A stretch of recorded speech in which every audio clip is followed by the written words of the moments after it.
আসসালামু আলাইকুম সম্মানিত অভিভাবকবৃন্দ এবং আমার স্নেহের শিক্ষার্থীরা। অনলাইনে আবেদন ফর্ম পূরণ করার পদ্ধতি সম্পর্কে আজকে আমরা জেনে নেব।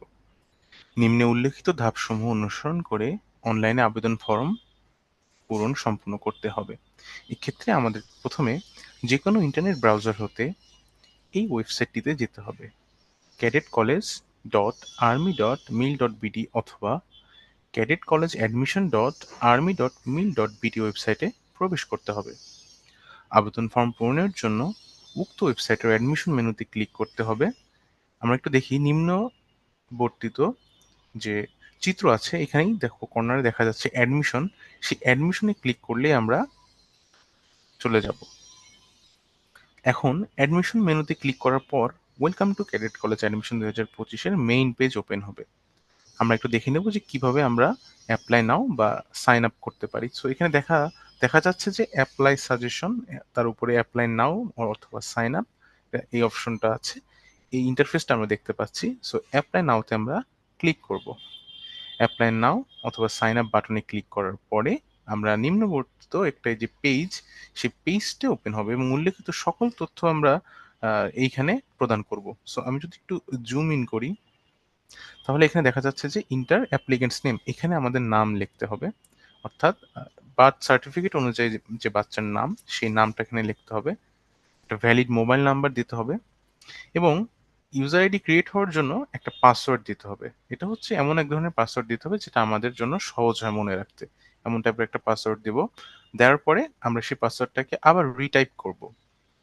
আমরা একটা ইমেল অ্যাড্রেস দিব, যদিও এটা অপশনাল। আপনাদের প্রয়োজন হলে আপনারা ইমেল অ্যাড্রেস প্রদান করবেন এবং প্রয়োজন যদি না হয় তাহলে প্রদান করার কোনো প্রয়োজন নেই। যে ডেট অফ বার্থটা আমরা প্রদান করব সেটা যেন অবশ্যই বার্থ সার্টিফিকেট অনুযায়ী হয়। এটা দিয়ে আমরা সাবমিট করে দেব এবং অবশ্যই আমাদের মনে রাখতে হবে যে আমরা যে বার্থ ডেটটা দিচ্ছি সেটা যেন 13 বছর 6 মাসের বেশি না হয়ে যায়। যদি একদিনও বেশি হয়ে যায় তাহলে কিন্তু আমরা সাবমিট করলেও কোনো কাজ হবে না, বাচ্চা কিন্তু ভর্তি হতে পারবে না।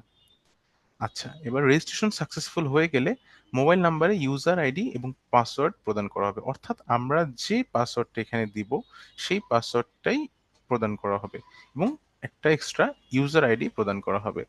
পরবর্তীতে আমরা লগ ইন পেজটি ওপেন করতে পারবো। অর্থাৎ প্রথমে আমরা সাইন আপ করবো অথবা রেজিস্ট্রেশন করব, যেটাকে বলা হয়। এরপরে আমরা লগ ইন লগ ইন পেজটি আমরা ওপেন হবে। সো এই লগ ইন পেজের ইন্টারফেসটা ঠিক এইরকম দেখাবে। তাহলে এখানে কি হয়েছে, ক্যান্ডিডেট ইউজার লগ ইন, অর্থাৎ আমরা যে ভ্যালিড মোবাইল নাম্বারটা দিয়েছি সেই মোবাইল নাম্বার এবং আমরা যে পাসওয়ার্ডটা দিয়েছি সহজে মনে রাখার জন্য সেই পাসওয়ার্ডটি এখানে প্রদান করতে হবে। দিয়ে আমরা লগ ইন বাটনে ক্লিক করে দেব। সামহাও যদি আমাদের পাসওয়ার্ড মনে না থাকে বা আমরা ভুলে যাই তাহলে ফরগট পাসওয়ার্ডে গেলে আমাদের মোবাইলে যথারীতি আবার একটি পাসওয়ার্ড চলে আসবে। এক্ষেত্রে হয়তোবা আমাদের একটু ওটিপি প্রদান করা লাগতে পারে। আচ্ছা, এবার আমরা একটু দেখি। লগ ইন করার পরে এখানে লেখা আছে যে লগ ইন বাটনে ক্লিক করার পর পেমেন্ট সংক্রান্ত নিচের পেজটি আসবে। নিম্ন বর্ণিত পেমেন্ট গেটওয়ে সমূহ হতে প্রার্থীর জন্য সহজ বা উপযুক্ত যে কোনো একটি মাধ্যমে পে নাও বাটনে ক্লিক করে পেমেন্ট সম্পন্ন করতে হবে। অর্থাৎ আমরা যখন লগ ইন করে ফেলবো এখন আমরা পেমেন্ট মেথডটি চুজ করব। সো এখানে অনেকগুলো পেমেন্ট মেথড আছে। এখানে নগদ দেখতে পাচ্ছি, রকেট দেখতে পাচ্ছি, বিকাশ বা আরো দুটো মাধ্যম আছে পেমেন্টের জন্য। সো আমরা ইউজুয়ালি যেটা আমাদের জন্য সহজ হবে বা যেখানে আমাদের ব্যালেন্স থাকবে বা আমরা রিচার্জ করে রাখবো সেখান থেকেই আমরা ইউজ করব। আচ্ছা, এখন আমরা পে নাও অপশন এই যে এখানে আছে, এটা ক্লিক করলেই পেমেন্ট আমাদের সম্পূর্ণ হয়ে যাবে এবং আমাদেরকে নেক্সট পেজে নিয়ে যাবে। সো নেক্সট পেজে যথারীতি কি আছে আমরা একটু দেখে নিই।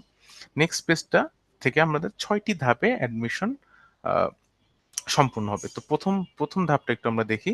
প্রথম ধাপে দেওয়া আছে অ্যাপ্লিকেন্টস নেম, অর্থাৎ স্টুডেন্টের যে নেম বার্থ সার্টিফিকেট অনুযায়ী সেই নেমটা দিতে হবে, তার ডেট অফ বার্থটা দিতে হবে এবং তার যে বার্থ সার্টিফিকেট রয়েছে সেই বার্থ সার্টিফিকেট নাম্বারটা এখানে প্রোভাইড করতে হবে। পাসপোর্ট নাম্বার, অর্থাৎ পাসপোর্ট নাম্বার তো প্রয়োজন নেই যথারীতি, এটা অপশনাল একটা জিনিস, বাট যদি প্রয়োজন যদি থাকে পাসপোর্ট নাম্বার তাহলে এখানে পাসপোর্ট প্রদান করতে পারে। যথারীতি বাচ্চার হাইট হচ্ছে এটা ফিট আকারে আমরা দিব। যেমন আমরা বলেছিলাম যে ন্যূনতম 4 ফুট 8 ইঞ্চি থাকতে হবে।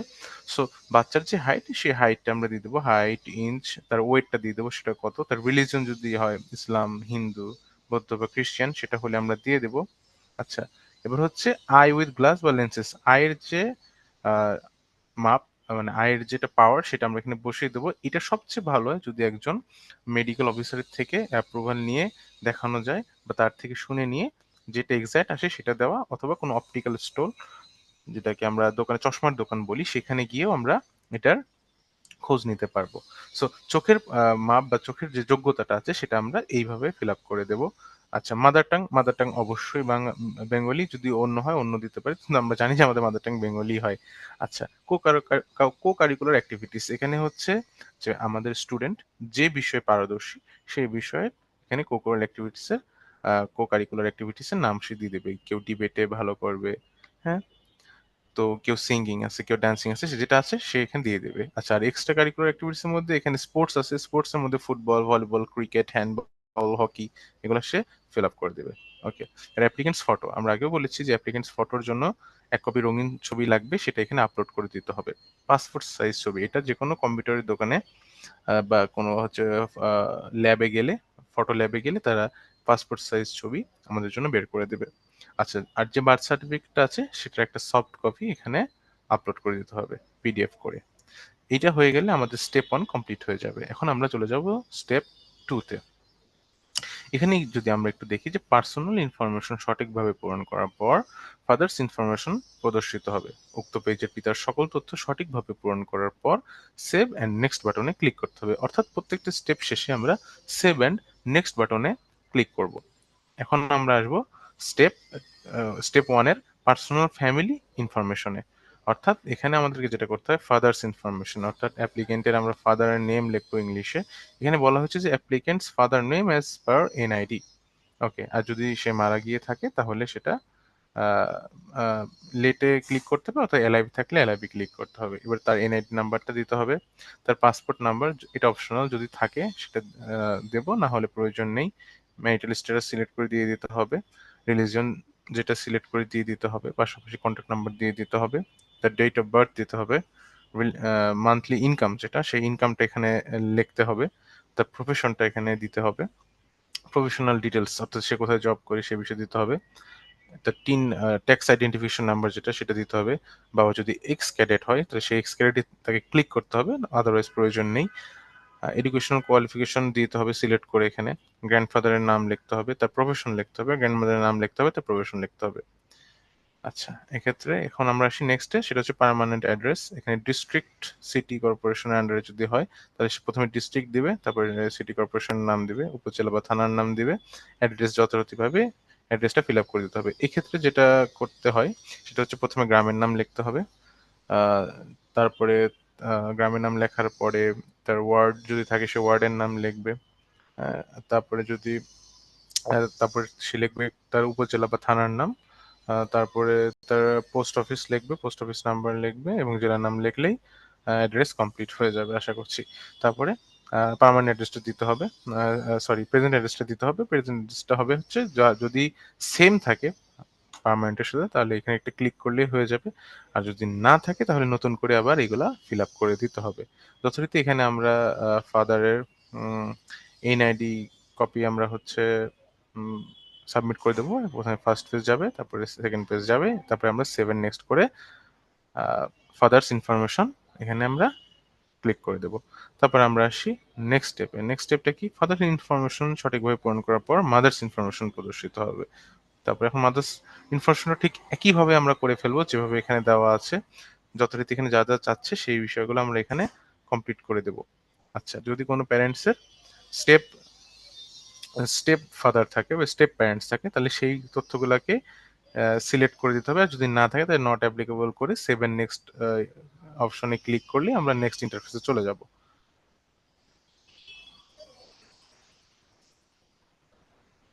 ওকে, স্টেপ প্যারেন্টস ইনফরমেশন সঠিকভাবে পূরণ করার পর গার্ডিয়ান ইনফরমেশন প্রদর্শিত হবে, এবং উক্ত পেজে পরীক্ষার্থীর অভিভাবক হিসাবে মনোনীত ব্যক্তির তথ্য সঠিকভাবে পূরণ করতে হবে। এখানে আমরা একটু দেখে নিই, সেটা হচ্ছে যে এই যে আমরা একে একে যে পূরণ করে আসতেছি, প্রথমে পার্সোনাল ইনফরমেশন, তারপরে ফাদার্স ইনফরমেশন, তারপরে মাদার্স ইনফরমেশন, তারপরে স্টেপ প্যারেন্টস ইনফরমেশন, যদি না থাকে প্রয়োজন নেই। তারপরে আসবে গার্ডিয়ান ইনফরমেশন। গার্ডিয়ান যথারীতি আমাদের বাবাই হয়।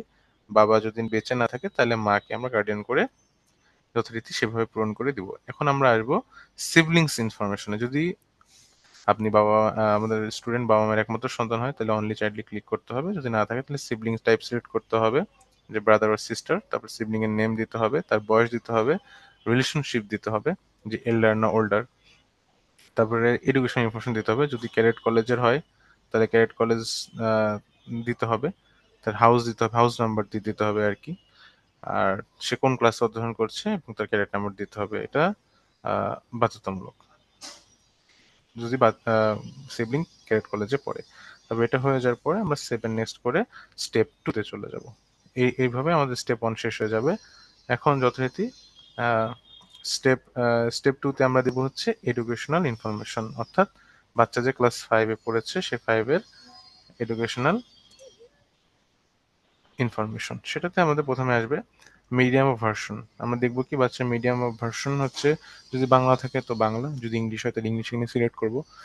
তারপর তার নেম অফ স্কুল সিলেক্ট করব, সেই স্কুলে তার রোল কত ছিল, তার রেজাল্ট কি ছিল সেটা করে দেবো। এবং এই যে এখানে একটা অপশন আছে click here two browse your file, এখানে আমরা তার রেজাল্ট কার্ডটাকে বা রিপোর্ট কার্ডটাকে পিডিএফ করে আপলোড করে দেব। আর তার পাসিং এরটা অবশ্যই লিখবো, সে কত সালে পাস করেছে ক্লাস 5 থেকে। দিয়ে আমরা চলে যাব ক্লাস 6 এর একাডেমিক ইনফরমেশনে। এখানে আমরা তার ইউনিক আইডিটা প্রদান করব, অর্থাৎ যে আইডিটা তার স্কুল থেকে, স্কুলের একটা আইডি আছে, সেই আইডিটা তাকে দিতে হবে। তার মিডিয়াম অফ ভার্সন দিতে হবে, তার রোল নাম্বারটা দিতে হবে, তার স্কুলের রেজাল্টটা দিতে হবে, অর্থাৎ পাস্ট যেটাকে বলে আর কি। রেজিস্ট্রেশন নাম্বার স্কুল থেকে প্রোভাইড করে থাকে যথারীতি। নেম অফ স্কুল, আমরা স্কুলের নামটা দেব। আর স্কুলের নাম যদি না ম্যাচ করে, মানে আপনি একটি স্কুল দিয়েছেন সেই স্কুলের নামটা ম্যাচ করে নাই, তখন স্কুল নট ম্যাচে ক্লিক করলে এখানে আপনি স্কুলের নাম লেখার সুযোগ পাবেন। পাসিং এটা যথাযথভাবে দিয়ে দিবেন। এবং একই রকম ভাবে, যেহেতু এখন আমাদের রেজাল্ট হবে না ক্লাস 6 এর বাচ্চার, তাহলে কি করব, আমরা তার টেস্টিমোনিয়ালটাকে নিয়ে নেব স্কুলে, যে সে পাশ করে থাকবে এই মর্মে, স্কুলের প্রধান শিক্ষক বা প্রিন্সিপালের কাছ থেকে। এই মর্মে আমরা নিয়ে আমরা যথারীতি এটা সেভ এন্ড এখানে আপলোড করে দেব, করে সেভ এন্ড নেক্সটে চলে যাব। অবশ্যই পিডিএফ ভার্সন আমাদেরকে আপলোড করতে হবে। ওকে, এখন আমরা আসবো স্টেপ 3 তে, যেটাকে বলছি আমরা কন্ট্যাক্ট ইনফরমেশন। তাহলে আমরা একটা কন্ট্যাক্ট নাম্বার প্রদান করব, একটি ইমেল অ্যাড্রেস প্রদান করব, এটা অপশনাল। ডিভিশন, অবশ্যই পার্মানেন্ট অ্যাড্রেস ইনফরমেশন আমরা গিয়ে ডিভিশনটা প্রোভাইড করব। আমরা কোন ডিস্ট্রিক্টে, সেটা ডিস্ট্রিক্টটা প্রোভাইড করতে হবে, উপজেলার নাম লিখতে হবে এবং প্রপার অ্যাড্রেসটা দিতে হবে, অর্থাৎ যেন খুব সহজে আমরা লোকেট করতে পারি। ওকে, এবার আসবো আমরা প্রেজেন্ট অ্যাড্রেস ইনফরমেশন। যদি পার্মানেন্টের সাথে প্রেজেন্ট মিল থাকে, আমি এর আগেও বলেছি, তাহলে এখানে ক্লিক করে দেবো সেম অ্যাজ পার্মানেন্ট, দিয়ে আমরা 7 নেক্সটে চলে যাব। আর যদি না থাকে তাহলে আমরা আবার নতুন করে ইন্টারফেসগুলো কমপ্লিট করব, অর্থাৎ ডিভিশনের নাম লিখবো, ডিস্ট্রিক্ট, অ্যাড্রেস, থানা, এটা লিখে আমরা 7 নেক্সটে চলে যাব। ওকে, তৃতীয় ধাপ যদি আমাদের সম্পূর্ণভাবে হয়ে যায়, এখন আমরা চলে যাবো স্টেপ 4 এ। স্টেপ 4 টা হচ্ছে এক্সাম মিডিয়াম এন্ড সেন্টার। এটা খুবই গুরুত্বপূর্ণ। আমাদের প্রথমে জেন্ডারটা সিলেক্ট করতে হবে, তারপরে medium of appearing exam. So আমাদের মিডিয়ামটাকে সিলেক্ট করতে হবে, আমরা ইংলিশ ভার্সনে পরীক্ষা দিব নাকি বাংলা ভার্সনে পরীক্ষা দিব। সিলেক্ট করে আমরা এক্সাম সেন্টার এখানে চুজ করব। এক্সাম সেন্টার আমরা চুজ করে 7 নেক্সট অপশনে ক্লিক করলেই আমরা পরবর্তী ধাপে চলে যাব। এটা একটু পড়ে ফেলি আমরা, যে চতুর্থ ধাপ বা ফোর্থ স্টেপ সঠিকভাবে পূরণ করার পর উক্ত আবেদন ফর্মের পঞ্চম ধাপ বা যেটাকে বা fifth step, cadet college choice select করতে হবে। অর্থাৎ এই পেজে আমাদেরকে, আমরা 9টা ক্যাডেট কলেজ পাবো ছেলেদের জন্য এবং 3টা ক্যাডেট কলেজ পাবো মেয়েদের জন্য। সো এখানে আমরা সেই হিসাবে চয়েস করতে পারবো। সো যথারীতি প্রথমে আমরা জেন্ডার সিলেক্ট করলেই ছেলেদের জন্য 9টা ক্যাডেট কলেজ ইন্টারফেসে চলে আসবে এবং মেয়েদের জন্য 3টা ক্যাডেট কলেজ এই ইন্টারফেসে চলে আসবে। তারপরে আমাদের প্রিফারেবল কলেজ অনুযায়ী কলেজ চয়েস করতে হবে এবং সেটা সিলেক্ট করে 7 নেক্সট বাটনে ক্লিক করতে হবে, অর্থাৎ এই যে প্রিফার্ড কলেজ। সো এইভাবে আমরা সাজাতে পারবো একে একে নাম দিয়ে এখানে। সো এখানে একটা এক্সাম্পল দেওয়া আছে, সেইভাবে আমরা এখানে লিখে লিখে টাইপ করে করে সেভাবে আমরা যদি ছেলেরা হয় তো ছেলেদের জন্য 9টা ক্যাডেট কলেজ সাজাতে পারবো, আর মেয়ে হলে মেয়েদের জন্য যে 3টা ক্যাডেট কলেজ আছে সেই 3টা ক্যাডেট কলেজকে আমরা সাজাতে পারবো। এটা সাজানো হয়ে গেলে আমরা 7 নেক্সট এই ইন্টারফেসটা ক্লিক করব, করার পরে আমরা পরবর্তী ধাপে চলে যাব। আচ্ছা, পরবর্তী ধাপটা কি? ৫ম ধাপ সঠিকভাবে পূরণ করার পর উক্ত আবেদন ফর্মের ৬ষ্ঠ ধাপ যেটাকে বলে ক্যাটেগরির তথ্য প্রদর্শিত হবে বা 6 স্টেপের ক্যাটেগরি যেটা সেটার তথ্য প্রদর্শিত হবে। উক্ত পেজ হতে সরাসরি জেনারেল যেটা সাধারণ প্রার্থী এবং সামরিক ক্যাটেগরির প্রার্থীগণ সরাসরি জেনারেল বা ডিফেন্স সিলেক্ট করতে হবে। অর্থাৎ আ যারা সাধারণ প্রার্থী তাদের তো কিছু লাগছে না। বাট যারা সামরিক ক্যাটেগরির প্রার্থীগণ আছেন তারা হচ্ছে যে ডিফেন্স সিলেক্ট করতে হবে। আর যারা তারা তো জেনারেল সিলেক্ট করবেনই। পরবর্তী তথ্যসমূহ পূরণ করে সেভ এন্ড নেক্সট বাটনে ক্লিক করতে হবে। এক্ষেত্রে উল্লেখ্য যে মুক্তিযোদ্ধা, ক্যাডেট কলেজ, উপজাতি এবং এমওডি ক্যাটেগরির প্রার্থীগণ আবেদন সম্পন্নের পর কাগজপত্রের সত্যতা যাচাই এবং অনুমোদনের জন্য ই-বুথে গমন করতে হবে। অর্থাৎ বাকিদেরকে ই-বুথে গমন করতে হচ্ছে না। বাট যাদের কোটা আছে তাদেরকে অবশ্যই সত্যতা যাচাই এবং অনুমোদনের জন্য ই-বুথে গমন করতে হবে। নেক্সট আমরা একটু দেখি স্টেপ 6 যেটা হচ্ছে একদম আমাদের সর্বশেষ ক্যাটাগরি। সেখানে আমাদের কি করতে হবে? এখানে আমাদের ক্যাটাগরি ইনফরমেশন চুজ করতে হবে। সেটা হচ্ছে যে যদি আমাদের ফ্যামিলিতে কেউ আপনাদের ফ্যামিলিতে কেউ আর্মি ব্যাকগ্রাউন্ডে থাকে তাহলে আর্মি ক্যাটাগরি সিলেক্ট করতে হবে। যদি না থাকে তাহলে জেনারেল করতে হবে। ডিফেন্স থাকলে ডিফেন্স। এভাবে বিভিন্ন হচ্ছে ইনফরমেশন আছে। অর্থাৎ আপনার যে ক্যাটাগরি সেই ক্যাটাগরিটাকে চুজ করে এই বাকি ইন্টারফেস গুলাকে সিলেক্ট করে সেটার উপযুক্ত তথ্য এবং সার্টিফিকেট নিয়ে এই যে click here two browse your file এখানে তথ্য আপডেট করে দিতে হবে। অর্থাৎ পিডিএফ আপলোড করে দিয়ে আপনাদের যারা জেনারেল তাদের তো কিছু লাগছে না। বাট যাদের কোটা আছে এই কোটাগুলো যাদের আছে ডিফেন্স আর cadet college, freedom fighter, tribal, হ্যাঁ, এমওডি, আর্মি, নেভি, এয়ারফোর্স এই কোটাগুলো যাদের আছে বা ডিফেন্স মিনিস্ট্রি রিলেটেড যাদের কোটা আছে তারা এই ইন্টারফেসটাকে একটু মনোযোগ সহকারে সুন্দরভাবে পূরণ করে ফেলবেন। আচ্ছা, এইটা শেষ হয়ে যাওয়ার পর আমরা সেভ এন্ড নেক্সট এ ক্লিক করে দেব এবং তারপরে আমাদের এই ৬ষ্ঠ ধাপ বা 6 স্টেপ সঠিকভাবে পূরণ করার পরে সেভ এন্ড নেক্সট বাটনে আমরা ক্লিক করার পরে অ্যাপ্লিকেশন প্রিভিউ বাটন প্রদর্শিত হবে। অর্থাৎ আমরা যে এই এতক্ষণ ধরে যে এপ্লাইটা করলাম সেই এপ্লাইটার জন্য আমাদের একটা এখানে ইন্টারফেস তৈরি হবে যে আমি অ্যাপ্লিকেশন প্রিভিউ দেখতে চাই কিনা। অর্থাৎ আমি ১ম থেকে আবার একটু দেখে আসতে পারবো কিনা। কারণ যেহেতু ৬ টা ধাপে সম্পূর্ণ হচ্ছে আমাদের কিন্তু আমাদের পক্ষ থেকে ভুল হয়েই যেতে পারে। সেক্ষেত্রে আমরা অবশ্যই অ্যাপ্লিকেশন প্রিভিউটা সিলেক্ট করে একটু দেখে আসবো যে সবকিছু ঠিকঠাক আছে কিনা, আমি সবকিছু তথ্য ঠিকঠাকভাবে প্রোভাইড করেছি কিনা। যদি হয়ে যায় তাহলে এই প্রিভিউ চেক করার পরে আমাদের ফাইনাল সাবমিট করে দিতে হবে। আর যদি মনে হয় যে না আমি খুব সচেতনতার সাথে এটা করেছি তাহলে আমি ফাইনাল সাবমিটে ক্লিক করে দিলেই এটা হয়ে যাবে। এবং এর মাধ্যমেই আমরা হচ্ছে আমাদের ক্যাডেট কলেজ ভর্তি প্রক্রিয়া সম্পন্ন করতে পারবো। সো সবাইকে অসংখ্য ধন্যবাদ আমাদের সাথে থাকার জন্য। আশা করছি ক্যাডেট কলেজ ভর্তি জানি তোমাদের অনেক ভালো হবে এবং তোমাদের জন্য অসংখ্য দোয়া এবং ভালোবাসা থাকবে। সবাই ভালো থাকবেন। আসসালামু আলাইকুম।